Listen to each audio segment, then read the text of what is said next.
City में ride करने के लिए अभी पाकिस्तानी अवाम के पास सिर्फ दो बेस्ट ऑप्शंस हैं अगर आपका बजट 2.5 लाख रुपए के अंडर है तो। इसमें से एक आ जाता है पाकिस्तान का जाना माना, पहचाना और most loved motorcycle Honda CG125। लेकिन दूसरा कंपटीटर भी इससे बिल्कुल कम नहीं है, वो है सुजुकी's वेरी ऑन सुजुकी GS150। अब देखा जाए तो दोनों की बहुत बड़ी कल्ट फॉलोइंग है। होंडा CG125 वाले होंडा के अलावा किसी बाइक को देखना पसंद नहीं करते, जबकि GS150 वाले GS के अलावा किसी को देखना पसंद नहीं करते। दोनों के अपने अपने प्रोज एंड कॉन्स हैं। चलिए जानते हैं आज की वीडियो में कि कौन सा मोटरसाइकिल इन दोनों में से बेस्ट है सिटी राइडिंग के लिए।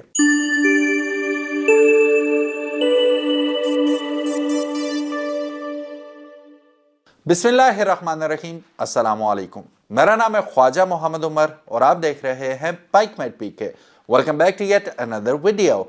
Thank you so very much for clicking on this video. और कितना ही अच्छा हो अगर आप क्लिक कर दें सब्सक्राइब बटन पे अगर अभी तक आपने चैनल को सब्सक्राइब नहीं किया, ताकि इसी किस्म की इंटरेस्टिंग वीडियोस आपको फ्यूचर में भी देखने को मिलती रहें। सो गाइस, जैसा कि मैंने ऑलरेडी आपको इंट्रो में बताया कि पाकिस्तानी अवाम के पास इस वक्त दो बेस्ट ऑप्शन हैं सिटी राइड्स के लिए। एक है होंडा CG125 और एक है सुजुकी GS150। तो आज की वीडियो में हम ये जानेंगे कि 2.5 लाख रुपए के बजट के अंदर कौन सा बाइक आपके लिए बेस्ट होने वाला है। अब इसमें मैं किसी की साइड नहीं ले रहा, ना मैं 125 की साइड लूंगा ना मैं GS150 की। हालांकि मैं खुद GS150 पिछले 8 साल से चला रहा हूं, लेकिन ये बिल्कुल अनबायस्ड किस्म का रिव्यू होने वाला है। चेकआउट एंड तक जरूर कीजिएगा और फिर आपने मुझे एंड में अपनी राय से भी जरूर आगाह करना है कि what about you, what do you think about this analysis. अब देखा जाए तो 2.5 लाख के बजट के अंदर आपको brand new Honda CG125 classic मिल जाएगा और GS150 स्पेशल एडिशन मिल जाएगा। अब स्पेशल एडिशन में वो फायदे मिलेंगे आपको जो GS सिंपल में नहीं मिलते, ना ही आपको होंडा CG125 क्लासिक में मिलते हैं। वो क्या है? वो हैं disc brakes and alloy rims. लेकिन जो आपको सुजुकी GS150 SE मिलेगा वो 2017 से 19 के दरमियान का मॉडल मिलेगा। ब्रांड न्यू तो डिसकंटिन्यू हो चुका है कुछ साल पहले ही। अब बात करते हैं राइडिंग एंड कंफर्ट की। अब इस बात में तो कोई शक नहीं है कि GS150 जो है इस कैटेगरी में क्लियर विनर है। CG और कंफर्ट ये दो मुतजाद अल्फाज हैं। ये ऐसा ही है जैसे आप आम को कीनू के साथ कंपेयर करें। यहां कोई मुकाबला नहीं है CG125 और GS150 का कंफर्ट के मामले में। उसकी वजह GS के इंजन के अंदर बैलेंस शाफ्ट का होना है और इसकी सस्पेंशन बहुत सॉफ्ट आपको मिल जाती है। कंफर्टेबल सीट है। ओवरऑल अगर देखा जाए तो riding comfort is good in GS। इसमें हल्की फुल्की वाइब्रेशन तो जरूर है, लेकिन अगर आप इसे CG125 के मुकाबले में देखें तो तकरीबन वाइब्रेशन ना होने के बराबर है। और ये जो हल्की फुल्की वाइब्रेशन आपको फील भी होती है वो 100 किलोमीटर, जिस वक्त टॉप स्पीड आप क्रॉस करेंगे इसकी 100 किलोमीटर से ऊपर, तो फिर हल्की फुल्की आपको वाइब्रेशन महसूस हो सकती है। और सिटी के अंदर तो 100 से ऊपर जाना या 100 तक भी जाना तकरीबन इम्पॉसिबल है, चाहे पाकिस्तान का कोई भी सिटी हो। अब बात कर ली जाए होंडा CG125 की, तो ये एक किसी भी अच्छे जनरेटर की तरह वाइब्रेट करता है और खूब करता है। ना सिर्फ वाइब्रेशन, लेकिन इसकी सीट भी अगर आप देखें तो आपको मुगल आजम के तख्त की तरह सख्त मिलेगी। इसकी एक और मिसाल ऐसी है कि अगर आप नए नए होंडा CG125 पे बैठेंगे तो आप एकदम अपने बचपन की यादों में गुम हो जाएंगे। जब आप छोटे होते थे और आप किसी नाई की दुकान पे जाते थे, वो फटा रखता था, उस फटे के ऊपर आपको बिठाते थे, जैसा अनकंफर्टेबल और सख्त वो फटा होता था वैसी ही CG125 की आपको सीट देखने को मिलती है।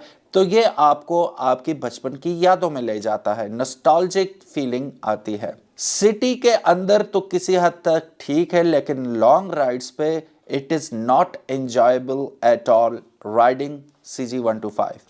आधे घंटे की राइड के बाद आप बाइक को रोक लेंगे, चाय शाय के लिए बैठेंगे और उसके बाद बाइक को रुके हुए 5 मिनट गुजर चुके होंगे, लेकिन आपकी बॉडी फिर भी वाइब्रेट कर रही होगी 3-4 मिनट तक। It is that uncomfortable. लेकिन यह बात कभी भी CG125 वाला नहीं मानेगा कि ऐसा भी होता है कि जैसा मैंने बयान किया है, लेकिन ट्रस्ट मी, होता है।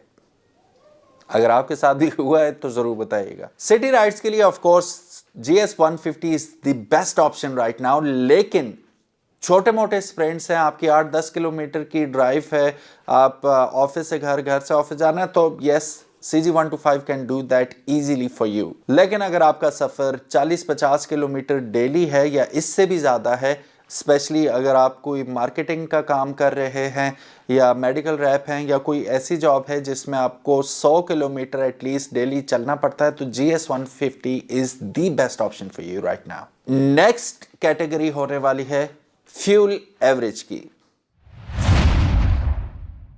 अब फ्यूल एवरेज ऐसी चीज है जो किसी भी गाड़ी या मोटरसाइकिल के खरीदने के फैसले पर बहुत ज्यादा असरअंदाज होती है। तो आइए जानते हैं दोनों बाइक्स क्या फ्यूल एवरेज ऑफर कर रहे हैं। अगर हम शुरू करें GS150 से, तो GS150 साइज में, वजन में बड़ा होने के बावजूद आता है बटरफ्लाई कार्बोरेटर के साथ, जिसकी वजह से यह आपको बेहतरीन किस्म की फ्यूल एवरेज देता है। लास्ट टाइम आई चेक्ड, और ये महावरतन मैं नहीं कह रहा, लिटरली व्हेन आई चेक्ड, हम दो बंदे GS150 पे बैठ के कश्मीर गए और वापस आए, और इसने और सेम डिस्पेंसर से हमने वापस पेट्रोल भरवाया। आपको पता है इसने पहाड़ी इलाके में हमें क्या एवरेज दी? 43 किलोमीटर टू अ लीटर। क्या मैं क्लेम कर सकता हूँ CG125 के बारे में सेम चीज? नो। हमारे इलाके में CG125 इस वक्त दे रहा है, ब्रांड न्यू CG125 की बात कर रहा हूं, not more than 35 kilometre to a litre, because it comes with the slide carburettor, और फिर OHV भी होने की वजह से पुरानी टेक्नोलॉजी है, जबकि GS150 आता है ओवरहेड कैम शाफ्ट के साथ। यहाँ पे ओवरहेड वॉल्व हमें मिल रहा होता है, सेम ओल्ड टेक्नोलॉजी है। जब पैदा हुआ था CG125, उस वक्त जो टेक्नोलॉजी आ रही थी, आज भी वही आ रही है। अब आप लोगों ने मुझे जरूर बताना है कि आपका एक्सपीरियंस आपके शहर में इन दोनों मोटरसाइकिल्स में से अगर कोई मोटरसाइकिल आप चला रहे हैं तो आपको क्या फ्यूल एवरेज रिटर्न कर रही है आपकी मोटरसाइकिल। हमारे इलाके में तो ऐसा ही है जैसे 70 रखना या GS रखना, इट्स द सेम थिंग। अब नेक्स्ट कैटेगरी की जाने बढ़ते हैं, वो है मेंटेनेंस कॉस्ट। अब मेंटेनेंस कॉस्ट में हम देखेंगे कि दोनों मोटरसाइकिल्स को संभालना, एक तो होता है खरीदना, फिर होता है मोटरसाइकिल को चलाना, संभालना, पार्ट्स, ट्यूनिंग्स, ये वो, उसके अखराजात क्या हैं। अगर देखा जाए तो तकरीबन 1000 किलोमीटर के बाद दोनों मोटरसाइकिल्स की प्रॉपर ट्यूनिंग की ज़रूरत पड़ती है। हम थोड़ा सा कॉस्ट ब्रेक डाउन कर देते हैं इसका। सुजुकी GS150 की इंजन ऑयल कॉस्ट जो है, अगर आप नॉर्मल इंजन ऑयल डलवाते हैं तो तकरीबन 1500 रुपये का है, लेकिन अच्छा इंजन ऑयल 3000 से 3500 रुपये में जर्मन ऑयल आपको फुली सिंथेटिक मिल जाता है। It totally depends upon you. जबकि CG125 के इंजन ऑयल की कॉस्ट अगर हम देखें तो तकरीबन 1000 रुपये पड़ती है, हेवलिन 20W50 की। ट्यूनिंग की लेबर कास्ट जो है वो हर शहर में अपनी अपनी होती है। हमारे इलाके में तकरीबन 500-550 रुपये चार्ज करते हैं आजकल, तो दोनों की तकरीबन सेम ही है। ट्यूनिंग कास्ट की बात करें तो GS की तकरीबन 2000-2100 रुपये में हो जाती है, और total tuning cost of CG125 वो तकरीबन 1500 रुपये तक हो जाती है। उस लिहाज से देखा जाए तो CG125 ट्यूनिंग के लिहाज से और मेंटेनेंस के लिहाज से GS150 से बहुत सस्ता पड़ता है। इतना भी सस्ता नहीं पड़ता, लेकिन बहरहाल सस्ता पड़ता है। अब नेक्स्ट जो कैटेगरी है वो थोड़ी सी ट्रिकी है, और मुझे नहीं लगता GS150 इसमें कामयाब हो पाएगा, बल्कि बड़ी बुरी तरह नाकाम होगा। वो है spare parts availability and quality. देखा जाए GS150 is a maintenance free motorcycle. बड़ा बड़ा अरसा लोग इसकी ट्यूनिंग भी नहीं करवाते, 3-3 हज़ार किलोमीटर चल जाता है, लोग ट्यूनिंग नहीं करवाते, लेकिन जब करवानी पड़ती है तो पार्ट्स का काम भी खुलता है। पार्ट्स का काम खुलता है तो परेशानी का सामना करना पड़ता है।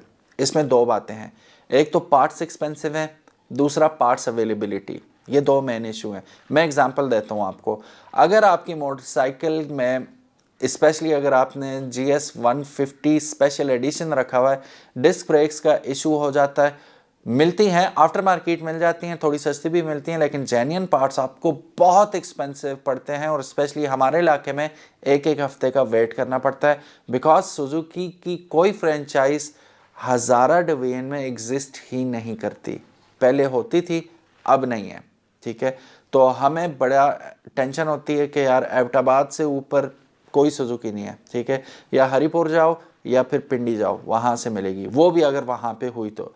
ये कहानी हम CG125 के लिए नहीं कह सकते, क्योंकि CG125 ऐसा मोटरसाइकिल है कि जो कराची के सी व्यू से लेकर ऊपर खुंजराब पास तक आपको हर जगह इसके पार्ट्स अवेलेबल हो जाते हैं, मैकेनिक्स अवेलेबल हो जाते हैं, और तकरीबन सेम प्राइस में, जो कराची में प्राइस होगी वही यहाँ पे होगी, क्योंकि ये कंपनी कंट्रोल्ड फ्रेंचाइजेज हैं हर जगह, तो रेट्स आपको बिल्कुल सेम मिलते हैं। तो ये भी होंडा CG125 की कामयाबी का एक और राज है कि इनका नेटवर्क बहुत बड़ा है और सेम प्राइस में ऑल ओवर पाकिस्तान आपको इसके पार्ट्स अवेलेबल हो जाते हैं। अब CG125 के थोड़े से पार्ट्स का जिक्र करते हैं, कंपेयर करते हैं GS 150 के साथ। CG125 के इंडिकेटर की बात करूं तो तकरीबन 450-500 रुपये में आपको मिल जाते हैं, जबकि इंडिकेटर GS 150 का जिक्र किया जाए तो 1000 रुपये तक आपको इसके इंडिकेटर मिलेंगे, यानी कि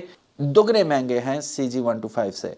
हेडलाइट की बात करें तो CG125 की हेडलाइट 1400 रुपये में मिल जाती है। वैसे उसकी हेडलाइट में होता ही क्या है बेचारी में, लेकिन अगर हम बात करें हेडलाइट की GS 150 की, वो तकरीबन 2500 से 2800 रुपये में आपको मिलती है, और अगेन यहाँ पे डबल आपको कीमत पे करनी पड़ रही है। टेल लाइट की बात करें, जैसे ब्रेक लैंप भी कहते हैं या ब्रेक बत्ती भी कहते हैं, CG125 की आपको मिल जाएगी 700 रुपये में, जबकि GS 150 की तकरीबन 1100 से 1200 रुपये में आपको मिल जाएगी। तो यहाँ पे CG125 ने अगेन चारों शाने चित कर दिया GS 150 को। Last but not the least, अब हम बात करेंगे पिक एंड पावर की।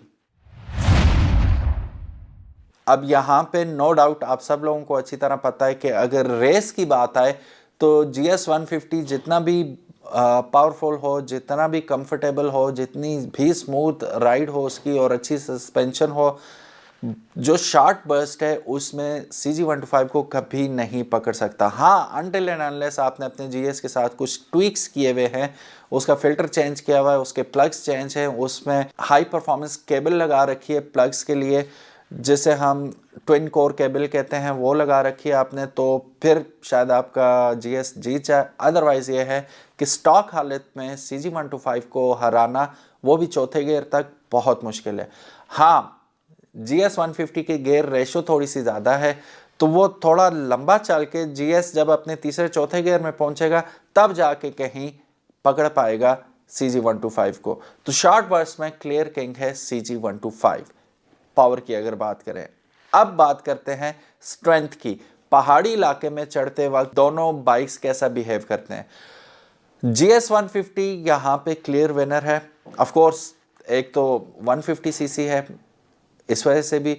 दूसरा, अगर आप देखें पाकिस्तान में इस वक्त टूरिंग में सबसे ज़्यादा यूज़ होने वाला 90% जो यूज़ हो रहा है मोटरसाइकिल, वो है Suzuki GS 150 for obvious reason. एक तो इसका रोबस्ट इंजन, दूसरा इसकी पावर के दो बंदे बिठा के भी बाबू सर टॉप ऐसे चढ़ रहा होता है जैसे मोटरवे पे जा रहा हो। और अगर आपने खुंजराब पास भी जाना है तो ईजीली विदाउट एनी हैसल ये आपको ले जाता है।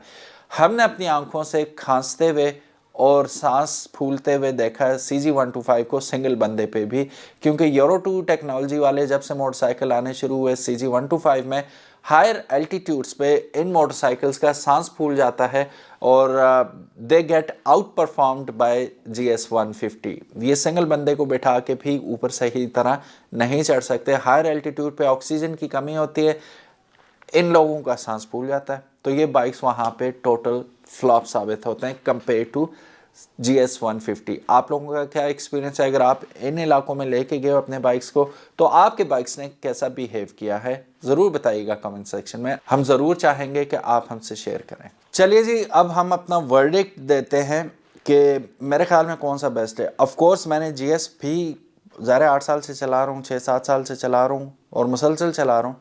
बीच में मैंने YBR भी रखा जो कि no doubt is a great motorcycle, लेकिन एक दफ़ा आप GS चला लें तो वापस 125 पे जाना बहुत मुश्किल होता है, वो YBR ही क्यों ना हो बेशक। हालांकि YBR सुपीरियर है CG 125 से compare to fuel average, compare to riding experience and beauty as well. बहुत प्यारा मोटरसाइकिल है, लेकिन once you ride GS you never go back to 125cc।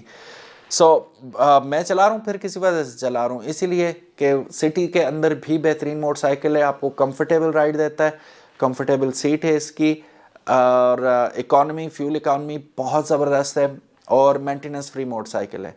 Same case 125 के बारे में नहीं है। 125 के लिए आपका जो, अगर आप 10-15 किलोमीटर जैसे वीडियो के शुरू में कहा था इतना ट्रैवल आपका डेली, फिर इट इज़ गुड। अदरवाइज़ ये है कि राइड्स के लिए मेरे नज़दीक बेस्ट ऑप्शन GS 150 है, no comparison at all with Honda CG 125। आप लोगों का क्या कहना है? कॉल मी बायस और call me whatever, I accept it, लेकिन आप लोग भी अपनी राय से ज़रूर आगाह कीजिएगा कि आप कितने मुतमईन हैं या कितने सहमत हैं मेरी वर्डिक्ट से। Thank you so very much for watching this video. उम्मीद है आज की वीडियो आपको पसंद आई होगी।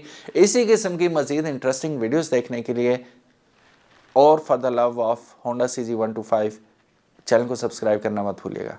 अल्लाह हाफिज़, अस्सलाम वालेकुम।